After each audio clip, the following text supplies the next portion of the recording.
A graça e a paz de Jesus, igreja. É muito bom estarmos aqui. É um privilégio nós estarmos aqui. Muitos e muitos irmãos nossos amariam estar aqui hoje. Mas Deus nos deu a graça de estarmos aqui. E eu convido a igreja então a abrir a palavra de Deus comigo em Atos dos Apóstolos, no capítulo 20. Atos dos Apóstolos, capítulo 20. E hoje nós continuamos com a nossa série de mensagens no livro de Atos. Nós temos falado sobre a cidade de Éfeso, e hoje nós chegamos à despedida de Paulo de Éfeso.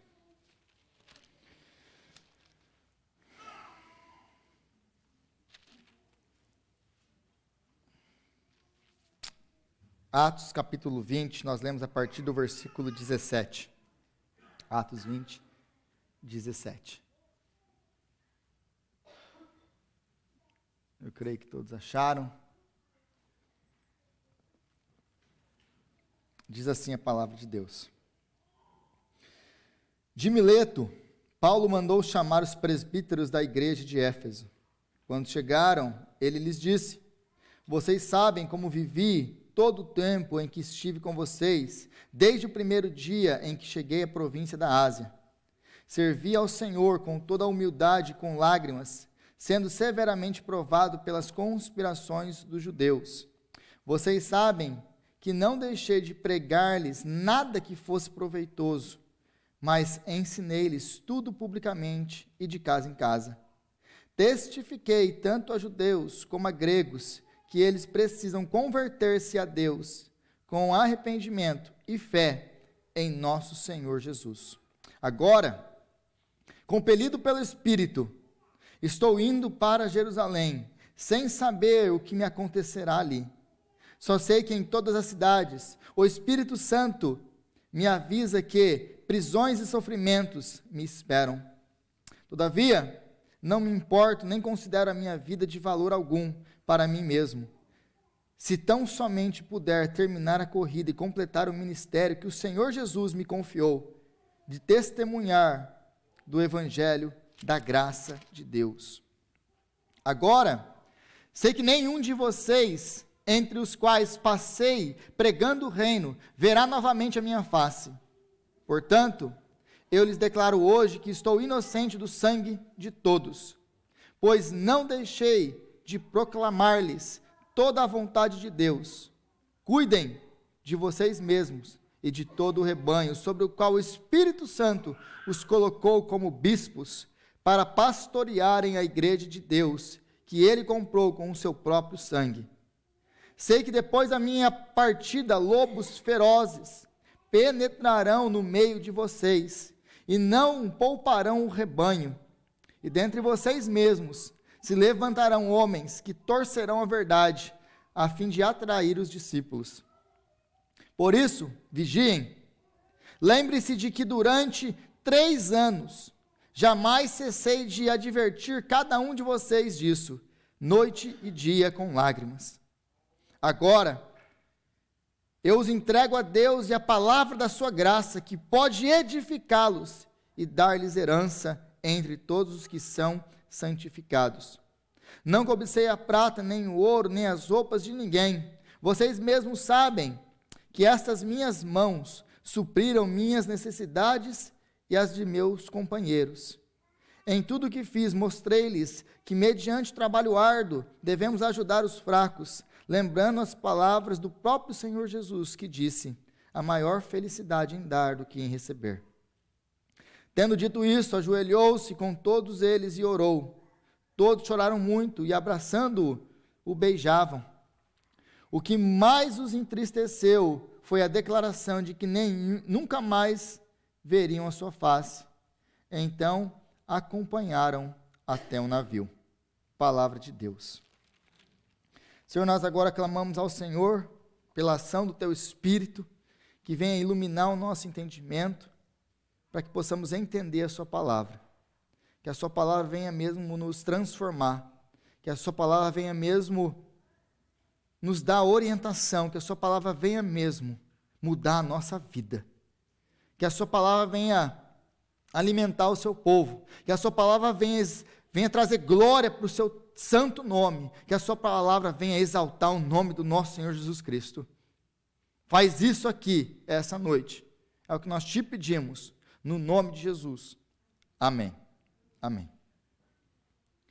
Então nós estamos caminhando no livro de Éfeso, nós caminhamos nessas últimas semanas pela cidade de Éfeso, que há poucos dias disse que é o ápice do ministério do apóstolo Paulo. E agora, ele sai depois desse tumulto que nós vimos na última semana. Se você voltar comigo a sua Bíblia, capítulo 20, versículo 1. Cessado o tumulto, Paulo mandou chamar os discípulos e depois de encorajá-los, despediu e partiu para Macedônia. Viajou por aquela região, encorajando os irmãos com muitas palavras. E por fim chegou à Grécia, onde permaneceu 3 meses. Agora, depois daquele tumulto que havia acontecido, o que acontece? O apóstolo Paulo, ele sai de lá, ele encoraja os irmãos, ele sai de lá, e ele volta percorrendo, na sua agora 3ª viagem missionária, ele volta percorrendo as igrejas que ele havia fundado na 2ª viagem missionária. Ele parte para a Europa, na Macedônia ele desce para a Acaia. Então ele passa por aquelas cidades todas que ele havia fundado já, encorajando os irmãos, como o texto acabou de nos dizer. Então o tema do capítulo 20 é esse, encorajamento. Ele vai passando pelas igrejas, ele vai encorajando as igrejas. Mas Lucas aqui ele não descreve o que ele falava em cada igreja, mas aí, a partir do versículo 17, ele vai nos dar um exemplo daquilo que ele encorajava, de como ele encorajava os irmãos das igrejas por onde ele passava. Então, é isso que nós estamos vendo aqui. É Lucas nos dando o exemplo, nos mostrando o que Paulo dizia, como Paulo encorajava as suas igrejas. Então ele passa por essas igrejas, ele chega em Corinto de novo, ele passa recolhendo um dinheiro que ele havia proposto de levantar para a igreja empobrecida da Judéia. Agora, a sua ideia era voltar de Corinto diretamente para lá, para a Judéia, mas ele não pode porque ele fica sabendo de uma trama contra a sua vida, então ele decide voltar, percorrendo o mesmo caminho de volta para o norte ali da Europa e começa a descer de novo. Nessa descida é onde ele para em Mileto, não querendo se demorar, não querendo entrar na Ásia de novo, não querendo passar mais tempo em Éfeso, porque ele se conhecia, provavelmente ele chega ali em Éfeso, ele ia ver as necessidades dos irmãos, ele via o que precisava ser feito, ele ia acabar se enrolando ali, porque a gente não consegue apenas passar pela igreja, sabendo a necessidade da igreja, não ficar, então ele prefere só chamar os presbíteros, encorajar os presbíteros, e seguir viagem, até porque ele tem uma soma de dinheiro muito grande na mão dele, para levar para Jerusalém, e ele não quer ficar com esse dinheiro ali andando pela Ásia. Imagina, você pega uma coleta, imagina essa situação, os diáconos contam aqui o dinheiro, aí no meio desse caminho, vão depositar, e no banco, eles perdem o dinheiro da igreja, eu acho que esse é um dos, ou perdem, é roubado, acontece alguma coisa, você imagina a aflição do coração. Agora você imagina o apóstolo Paulo, que ele não está indo pegando dinheiro aqui no domingo, levando segunda-feira no banco. Ele está viajando pelo mundo com esse monte de dinheiro na mão. Então, ele tem pressa de chegar em Jerusalém, de entregar isso aí logo. Está aqui, ó. Peguei, está aqui. E junto com ele estão alguns irmãos que são representantes da igreja, para levar essa oferta aos irmãos empobrecidos. Mas uma coisa que eu quero notar com vocês, e que eu quero que vocês entendam, e uma das razões por que nós pregamos da maneira que nós pregamos, expositivamente, texto depois de texto, é porque dessa maneira, eu espero que a igreja aprenda a estudar a palavra de Deus. Nós estudamos a palavra de Deus, nós não ficamos pulando de um texto para o outro, nós lemos a palavra de Deus sequencialmente, prestando atenção, calmamente, no versículo depois do outro. Então, eu quero que você entenda a estrutura desse texto, porque é um texto grande, e eu não vou ter tempo de expor tudo isso aqui nos mínimos detalhes, como eu gostaria de fazer, mas se você entender a estrutura do texto, você vai conseguir enxergar alguns elementos. Porque aqui Paulo vai falar, a partir do versículo 17, ou melhor, até do 18, ele vai falar da sua história, ele vai relembrar do seu passado. Ele relembra do seu passado, ele vai dar o seu exemplo. Lembrem de como eu vivi no meio de vocês. Então ele vai falar do seu ministério no meio da igreja de Éfeso. Então ele lembra do passado. Agora, se você tem uma Bíblia na versão NVI, fica mais claro de ver isso.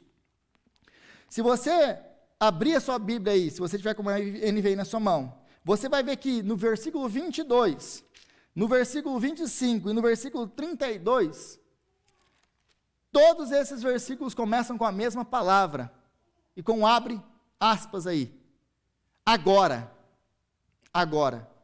Então, todas as vezes que você vê no versículo 22, 25 e 32, essa palavra em agora, você vai ver que o apóstolo Paulo muda agora o tempo dele ali. Porque então esses primeiros versículos, a partir do 17, ele vai falar do seu passado.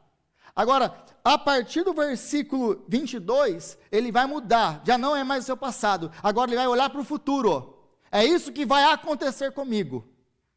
E aí ele vai descrever a sua ida para Jerusalém. Depois disso, no versículo 25, ele vai mudar de novo.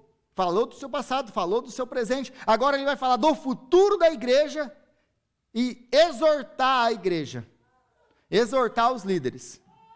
Então essas coisas a gente tem que ficar claro. E aí, a partir do versículo 32, ele vai falar como que a igreja vai poder vencer, como que a igreja vai poder cumprir com aquilo que ele está exortando a igreja a fazer.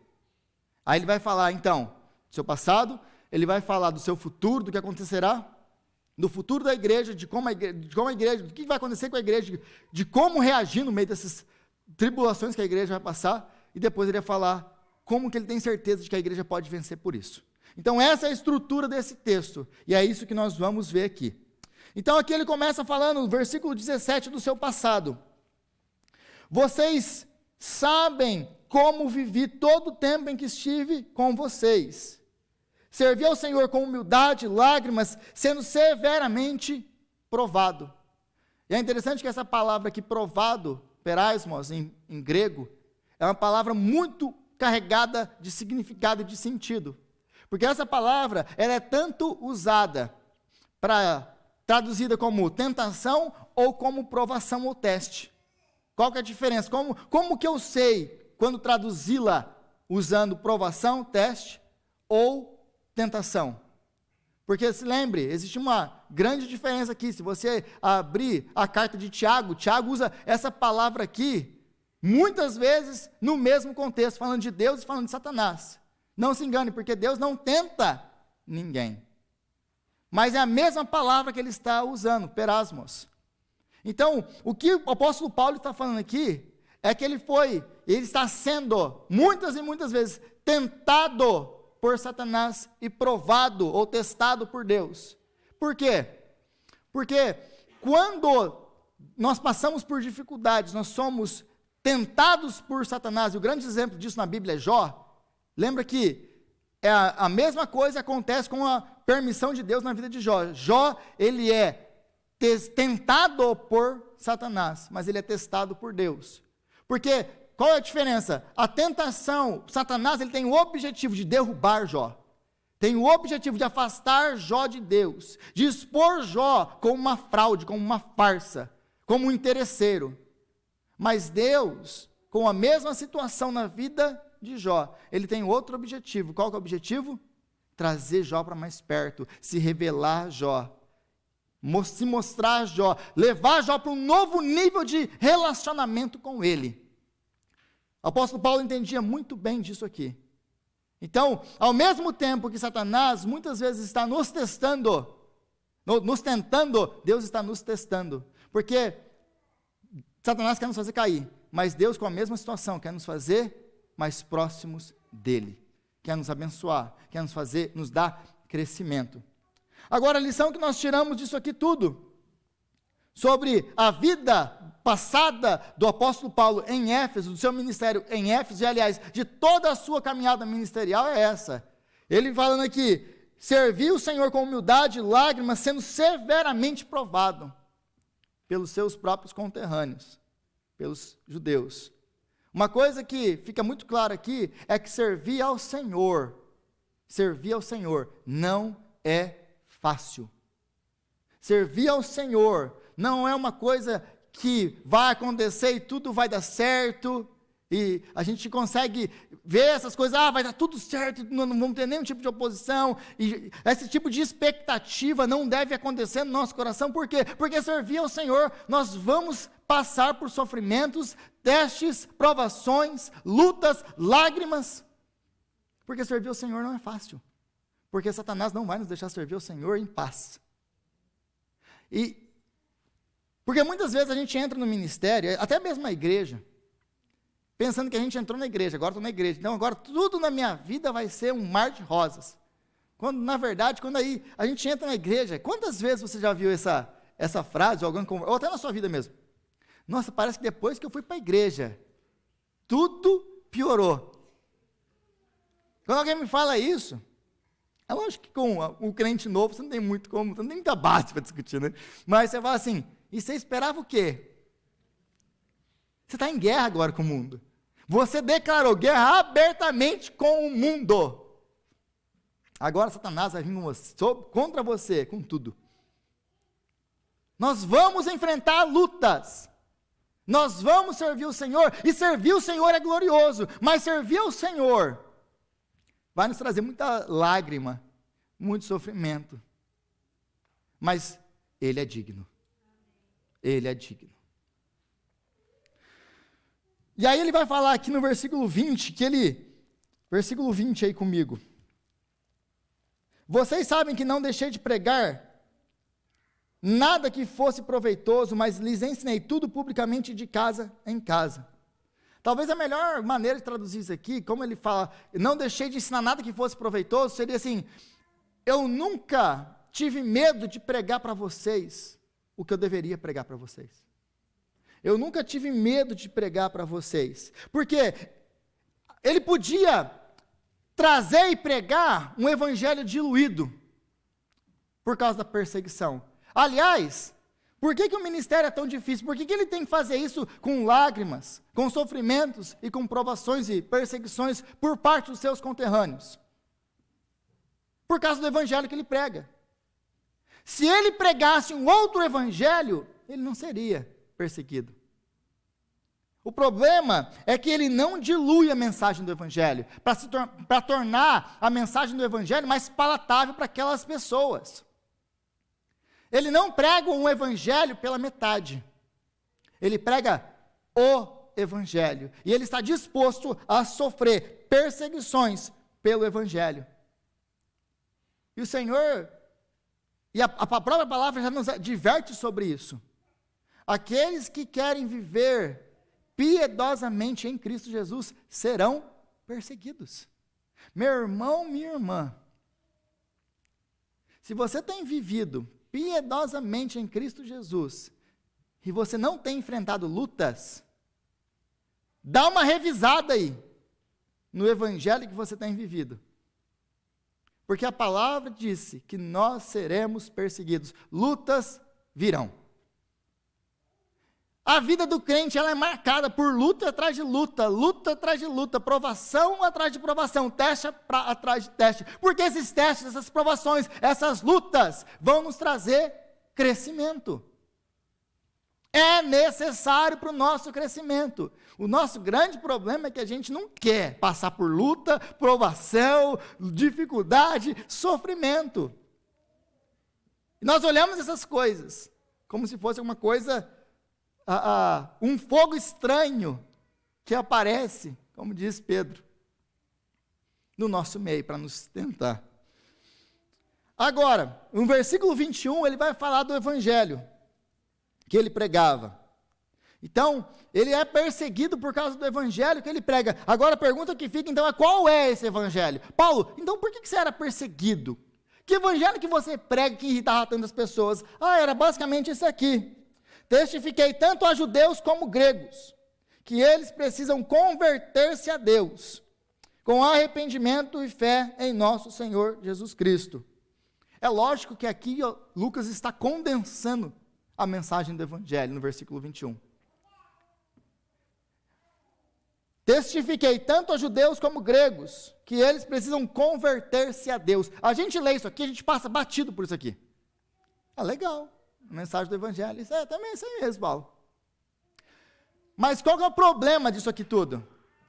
Testifiquei tanto a judeus como gregos. Lembra que o mundo, na cabeça do judeu, era dividido em duas partes. Ou você é judeu, e está debaixo da aliança, e é o povo eleito, o povo santo, o povo de Deus. Ou você é grego, italiano, não importa a sua raça, você é gentil, pagão. Então o mundo é dividido em dois para um judeu. Eu e o resto do mundo. Não importa quem que você seja. Aí o apóstolo Paulo, ele pega esses dois, quando ele fala isso tanto para judeus quanto para grego, então ele fala para todo mundo. Agora, ele fala o que para todo mundo? Que todo mundo, sem distinção, judeus e gregos, precisam se arrepender dos seus pecados e se converter a Deus. Aí a gente olha, mas qual que é o problema disso? Você não entendeu.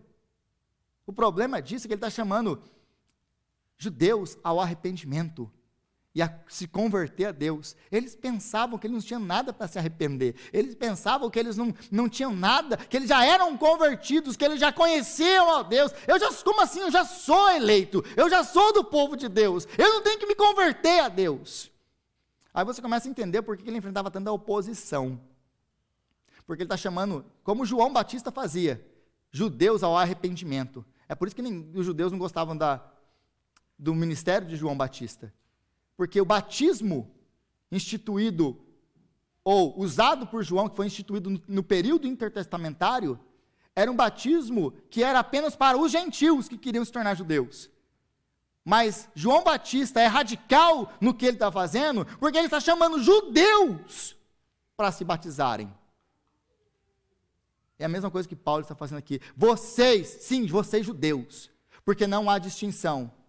Não existe nenhum justo, nenhum sequer, ninguém que entenda, ninguém que busque a Deus. Aí ele vai, se você quer ver esse versículo 21 expandido, abre capítulo 1, 2 e 3 de Romanos. E lá ele vai explicar exatamente o que ele está explicando aqui no versículo 21, compactado por Lucas. Então ele chama todo mundo ao arrependimento, tanto judeus quanto gregos, não faz diferença, não importa quem você é. Você precisa de arrependimento, você precisa se converter a Deus. Mas eu estou convertido, você não é. Você não conhece a Deus. Porque você só pode conhecer a Deus através, finalzinho do versículo 21, do arrependimento e fé no nosso Senhor Jesus Cristo. Então a primeira coisa, o primeiro elemento da conversão. O que é conversão? Conversão envolve duas coisas, arrependimento e fé. Essa era a mensagem de João Batista. Quando João Batista começa a pregar, ele chama o povo ao arrependimento. Se arrependam, pois o reino dos céus está próximo. Jesus, quando vem, é a mesma coisa. Paulo vai pregar, os apóstolos vão pregar, eles vão pregar a mesma mensagem. Aí no nosso tempo, como que a gente prega? Vem para Jesus, porque ele tem um plano maravilhoso para a sua vida.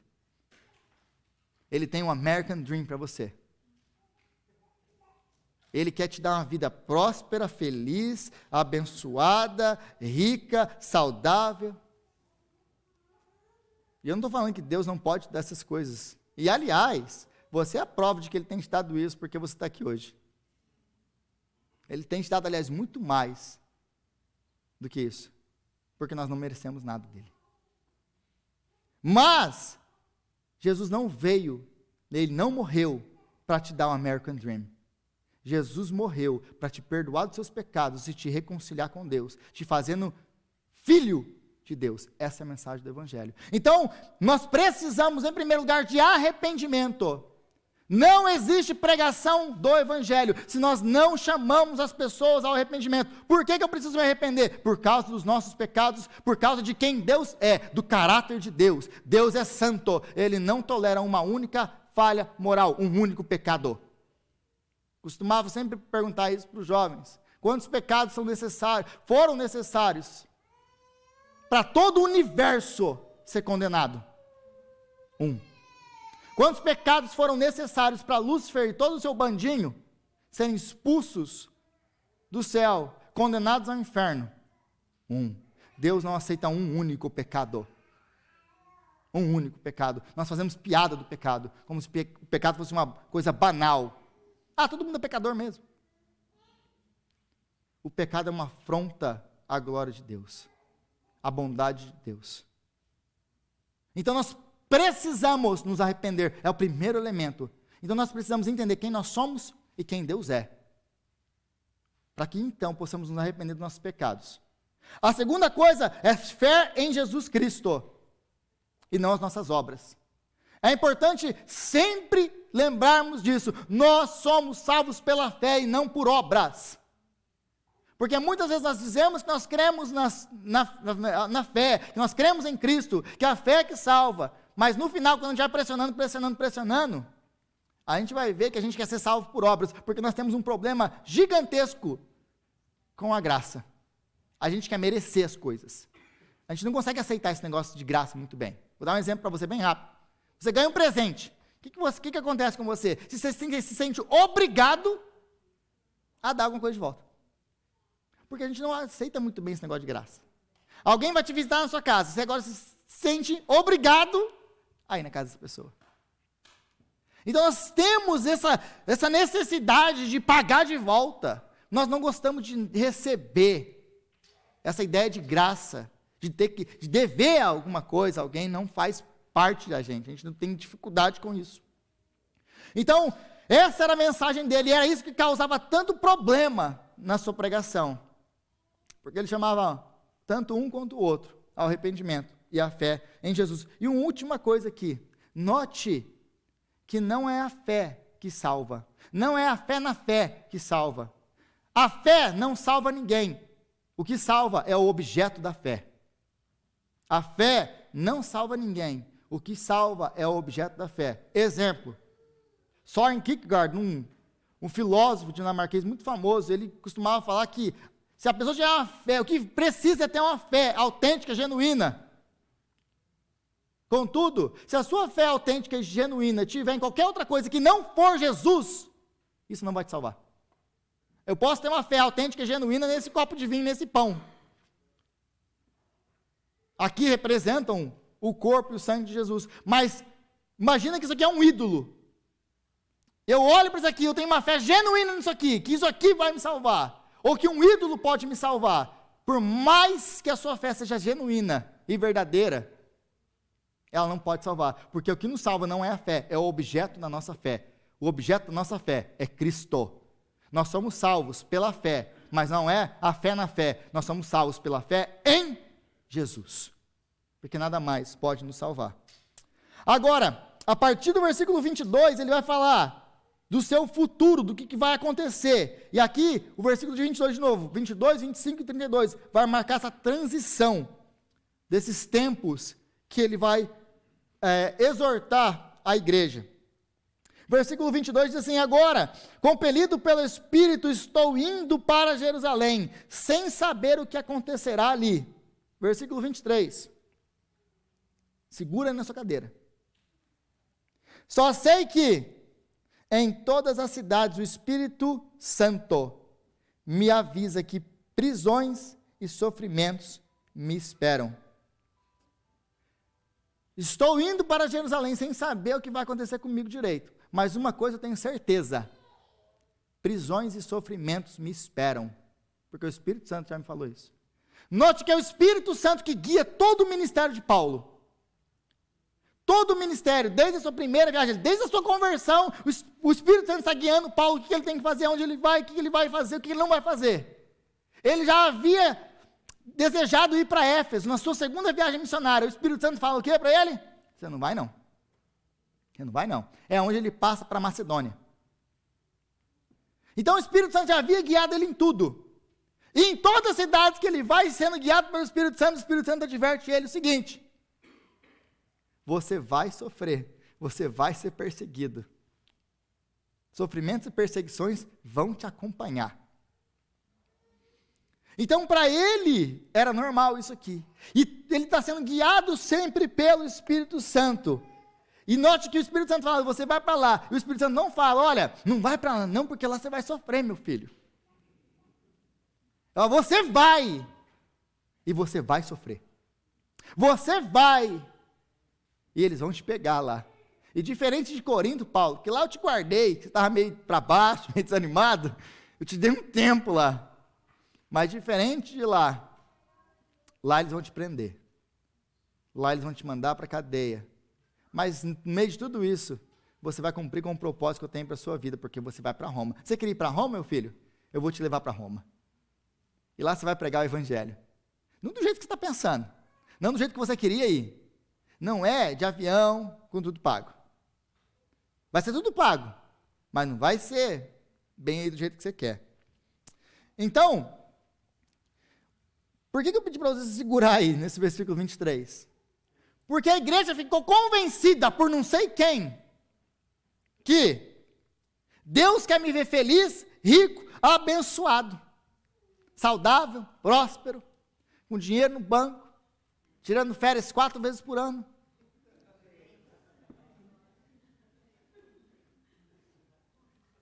Que Deus, aquela casa na beira da praia. Aliás, eu quero ter uma casa na praia e uma casa aqui, porque aí no verão eu saio daqui e vou para a Flórida, da Flórida eu volto para cá. Ou no Brasil. A igreja ficou convencida por não sei quem. Aliás, eu sei por quem. Pela galera da teologia da prosperidade. Que você foi chamado para ser feliz, rico, saudável e próspero. Assinado Satanás. Satanás. Porque Deus nunca te prometeu isso. Na palavra de Deus, Deus não te promete essas coisas. Ele te fala assim: o pão não vai te faltar, meu filho. Eu vou cuidar de você. Eu vou estar com você no meio dos seus sofrimentos. Ainda que você passe pelo fogo, ele não te queimará. Ainda que você passe pelas águas, elas não te submergirão. Mas você vai passar pelo fogo e você vai passar pelas águas. Essa é a promessa.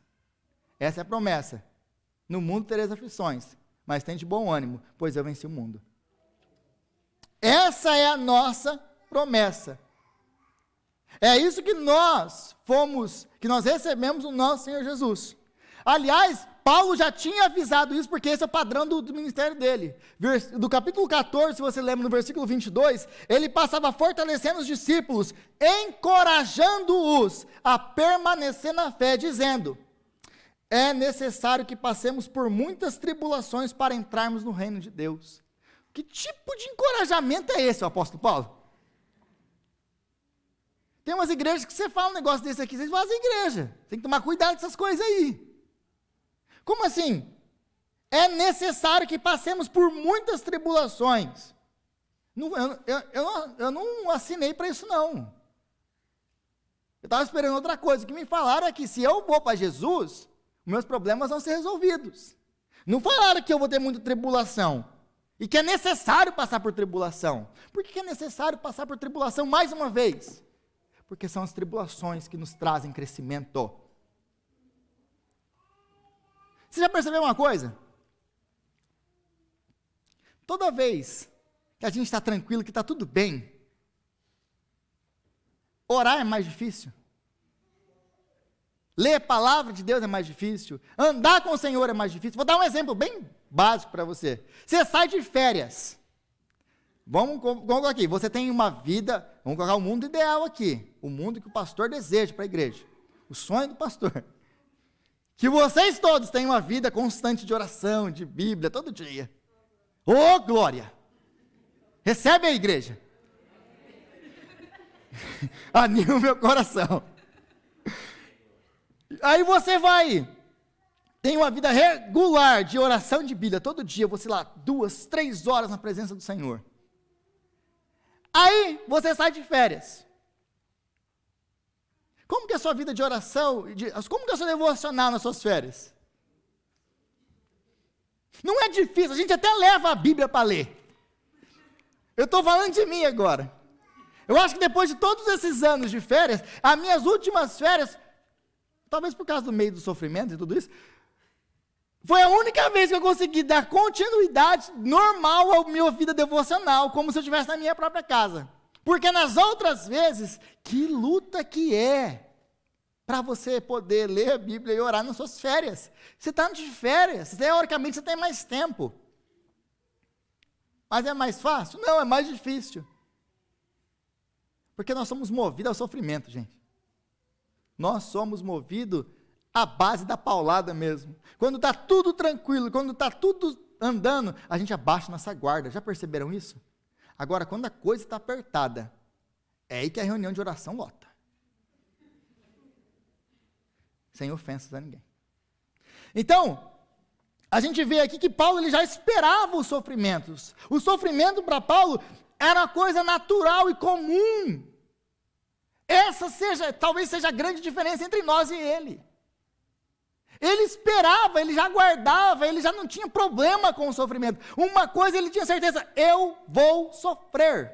E aliás, se você quer ler o Novo Testamento da maneira correta, você tem que ler o Novo Testamento com essa ótica, entendendo que uma das mensagens principais do Novo Testamento é essa: nós vamos sofrer. Todo o Novo Testamento são livros nos ensinando e nos advertindo e dando para nós escapes no meio dos nossos sofrimentos. O que é o livro do Apocalipse, por exemplo?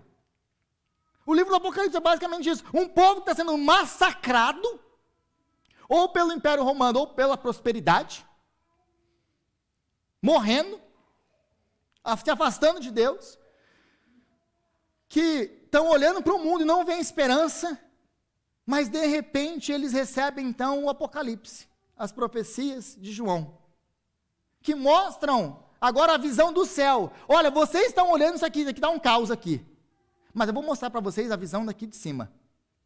E a visão daqui de cima é essa: ele está no trono, e o final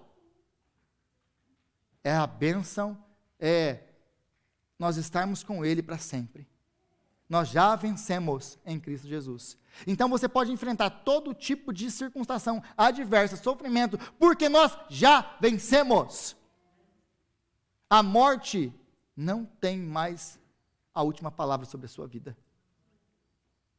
Haverá o dia do juízo, como nós cantamos aqui hoje, mas nós já fomos pronunciados, declarados justos. Então ele podia enfrentar os sofrimentos porque ele não era pego de surpresa. Eu tô convencido cada vez mais que eu ando com a igreja de que muitos dos nossos sofrimentos, no meio das nossas perrengues da vida, ele tem mais a ver com a nossa surpresa do que com o sofrimento em si. Porque, via de regra, o que eu escuto é o seguinte: nossa, eu nunca esperava que isso acontecesse comigo. Bom, a Bíblia estava falando já sobre isso. Muito dos nossos sofrimentos, a angústia que nós passamos no meio das nossas dificuldades, está ligado ao fato de que nós somos pegos de surpresa, como se isso aqui fosse uma coisa estranha para nós. Quando a Bíblia já nos adverte vocês vão passar por sofrimentos. Essa é uma coisa natural para o crente. Nós vamos sofrer. Meu irmão, minha irmã. Mas Rodrigo, tinha uma mensagem mais legal. Essa é a mensagem legal. A gente vai sofrer. Mas o que tem de legal nisso? Que os sofrimentos vão trazer mais para perto dele.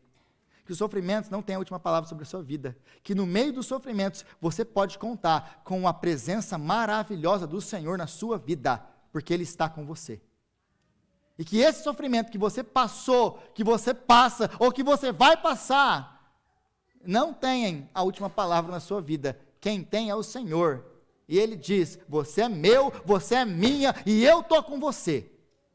Não importa o que aconteça na sua vida. O amor de Deus não é provado na sua e na minha vida pelas bênçãos que Ele nos dá. O amor de Deus é provado na sua e na minha vida pelo fato de Ele nos ter dado Cristo. E apesar de passarmos por todas as aflições que nós passamos, e normalmente nós passaríamos por todas elas. Todas as aflições que você passa hoje, você passaria sem Cristo.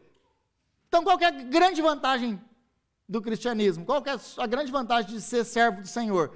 É que no meio das suas lutas, diferente do mundo, você pode contar com a presença dEle que está com você.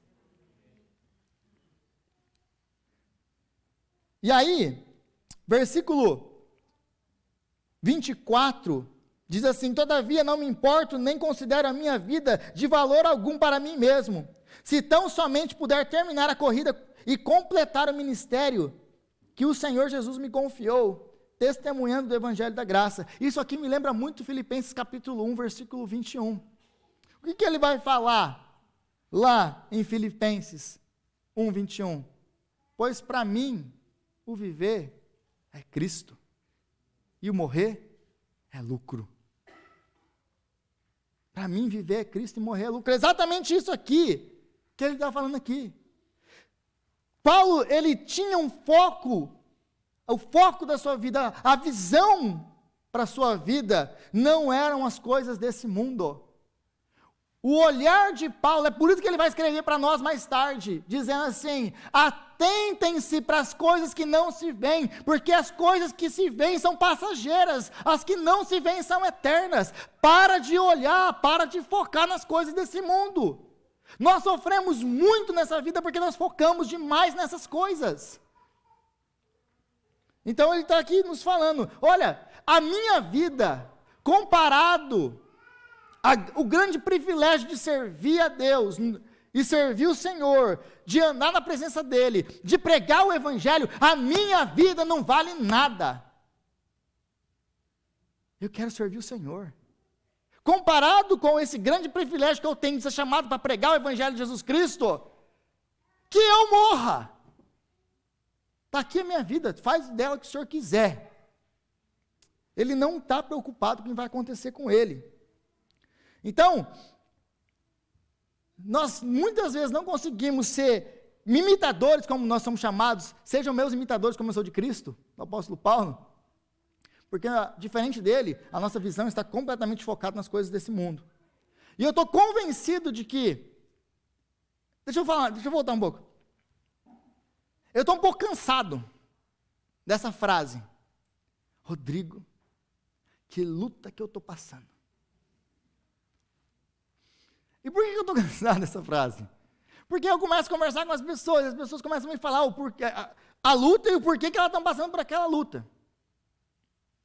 E aí eu percebo uma coisa, que a maioria dos nossos problemas e sofrimentos e provações na vida não tem nada a ver com o Evangelho, com as coisas do Senhor. Essa luta que as pessoas falam: eu estou passando por uma luta. Aí eu começo a conversar com as pessoas, não tem nada a ver, ela não está sendo perseguida, ela não está sofrendo, ela não está passando por uma luta por causa do amor ao Evangelho, por estar vivendo o Evangelho. Ela está sendo perseguida, ela está sofrendo, porque ela ama demais as coisas desse mundo, porque ela olha demais para as coisas desse tempo, porque as preocupações são as coisas materiais e temporais desse mundo. Aí eu estou numa luta gigantesca, não por causa do Evangelho, não porque eu quero viver piedosamente em Cristo Jesus, mas é porque meu olho está muito ligado às coisas materiais desse mundo. E aí eu perco uma coisa aqui, perco outra coisa ali, aí eu sofro. Então a maioria dos nossos problemas, eles não derivam do fato das nossas lutas, sofrimentos, não derivam do fato de nós estarmos vivendo piedosamente. É das nossas paixões desordenadas, como diria Agostinho. Nós colocamos nosso coração em tantas outras coisas, em vez de colocar no Senhor. Aí a gente sofre. Porque a Bíblia, aliás, a base de tudo aqui, dos 10 mandamentos, é você não ter outros deuses. Quando você colocar outros deuses, outros ídolos no lugar de Deus, você vai sofrer. Porque essas coisas vão ser tiradas. Especialmente se você é do Senhor. Porque Ele não vai aceitar dividir o trono dele com ninguém. Ele vai tirar de você e você vai sofrer. Para chamar a sua atenção de volta para Ele. Agora, a partir do versículo 25, ele vai falar o que vai acontecer com a igreja. E ele vai falar um pouco do seu passado, usando aí como exemplo, mas do que vai acontecer com a igreja depois do futuro. A primeira coisa que ele fala aí, versículo 26, portanto eu lhes declaro que estou inocente do sangue de todos, pois não deixei de proclamar-lhes toda a vontade de Deus, toda a vontade de Deus. Ele volta de novo e fala assim, olha, e a figura aqui é de Ezequiel capítulo 33, quando Ezequiel é chamado para ser atalaia de Deus, aquele que é o vigia do Senhor. E Deus fala para Ezequiel, olha, se a guerra vier, ele dá um exemplo, se a guerra vem, e a pessoa que está de vigia, o sentinela, avisar o povo, e ele não se preparar, e a guerra vier e matar todos, o sangue dele está sobre a cabeça deles. Mas se a guerra vier, o sentinela que estiver de serviço, não avisar o povo for tomado pela guerra e morto, o sangue desse povo está na cabeça da sentinela. Você também, Ezequiel. Você vai e você pronuncia a verdade. Você declara a palavra. Agora o apóstolo Paulo está usando isso aqui para falar: eu estou isento do sangue de vocês, porque eu preguei o evangelho para vocês. Igreja, eu estou isento do sangue de vocês, porque eu preguei o evangelho para vocês. Esse é o nosso trabalho, pregar o evangelho.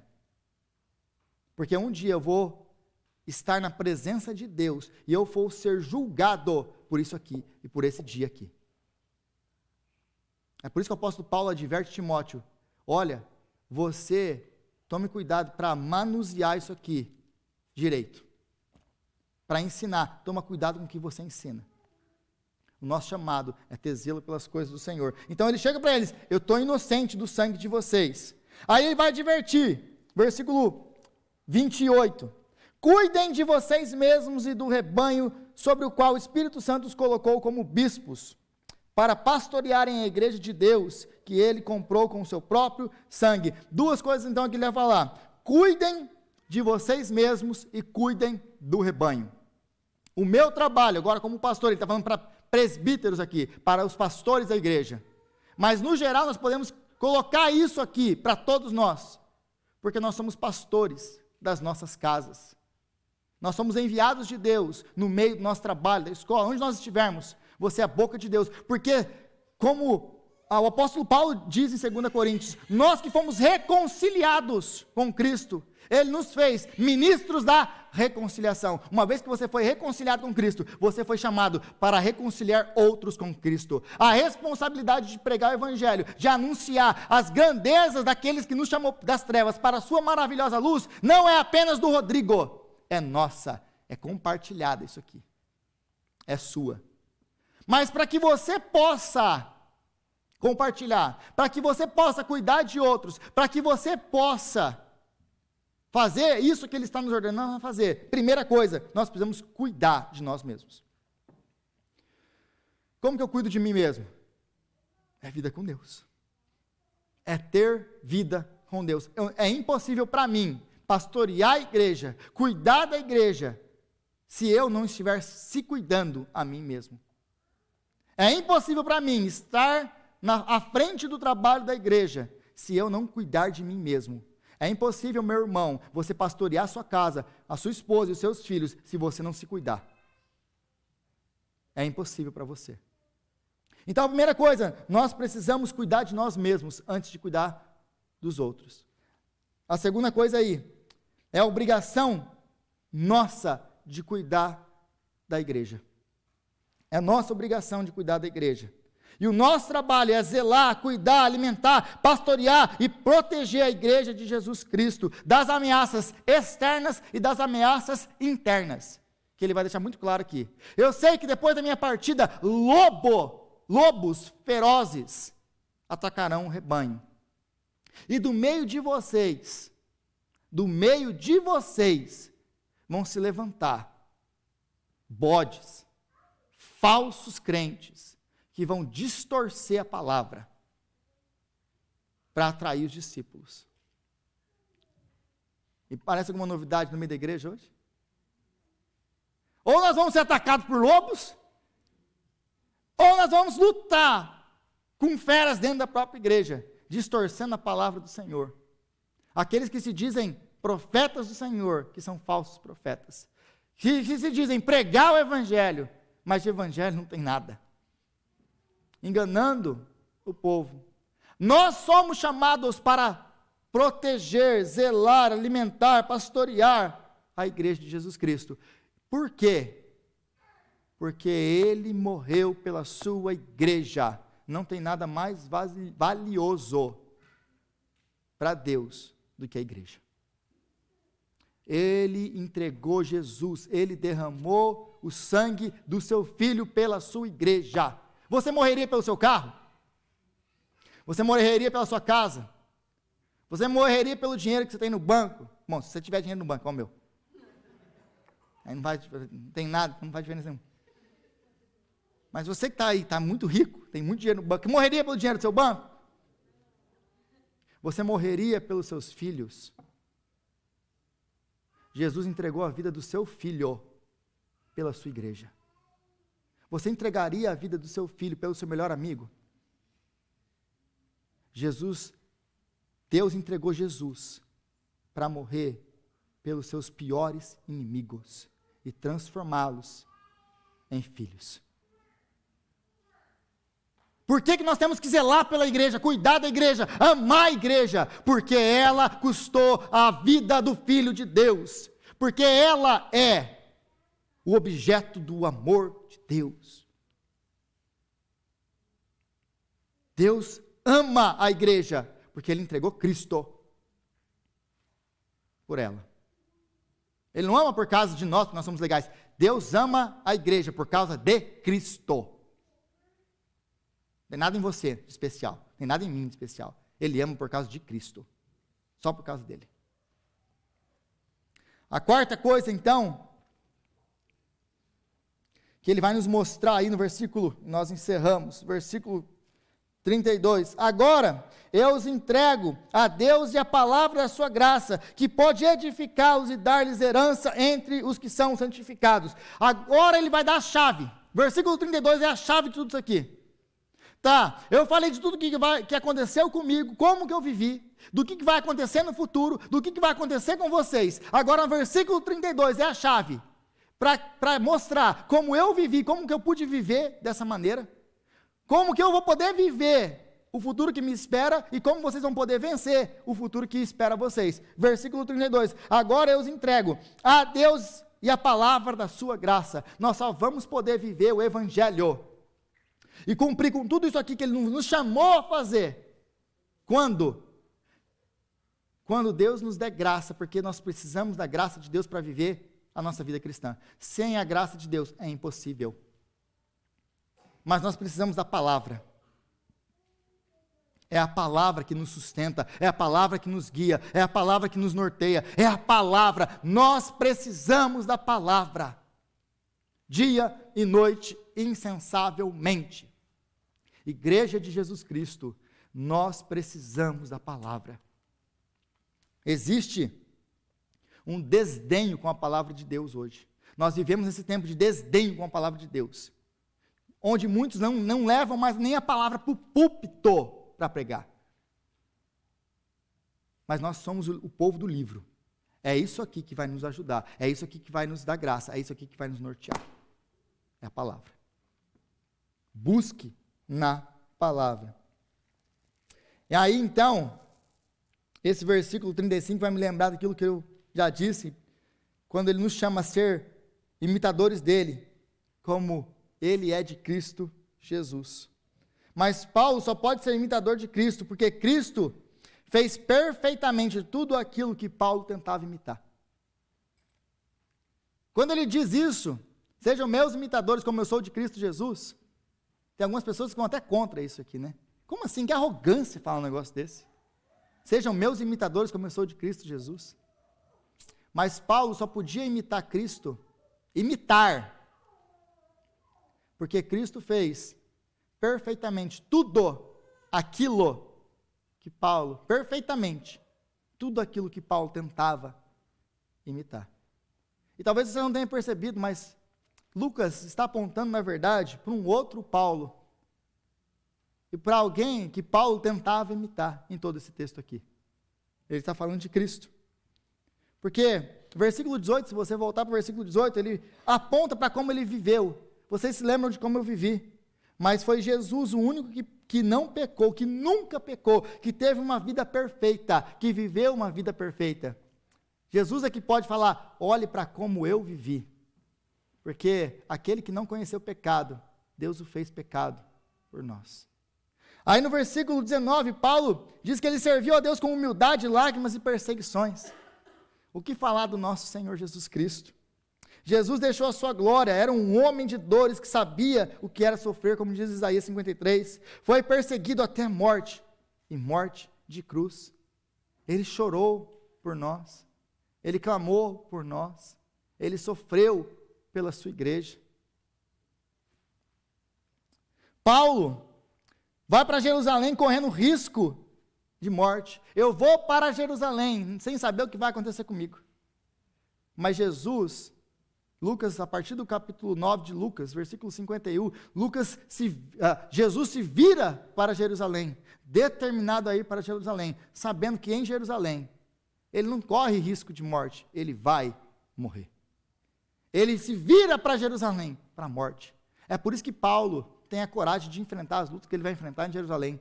Porque se o meu Senhor se entregou em Jerusalém, eu estou disposto a morrer pelo meu Senhor em Jerusalém. Paulo estava disposto a morrer por Jesus, porque Jesus já havia morrido por ele. Em último lugar, Paulo está disposto, então, a morrer por Cristo, o bom pastor que havia entregado já a sua vida por ele. E é isso que nós comemoramos aqui hoje. O bom pastor que entregou a vida dele por nós, porque ele derramou o seu sangue, o seu corpo foi partido por amor a você, a mim, a sua igreja. Queria convidar os nossos diáconos que estão de plantão, e eu queria convidar o Ministério de Louvor para cá.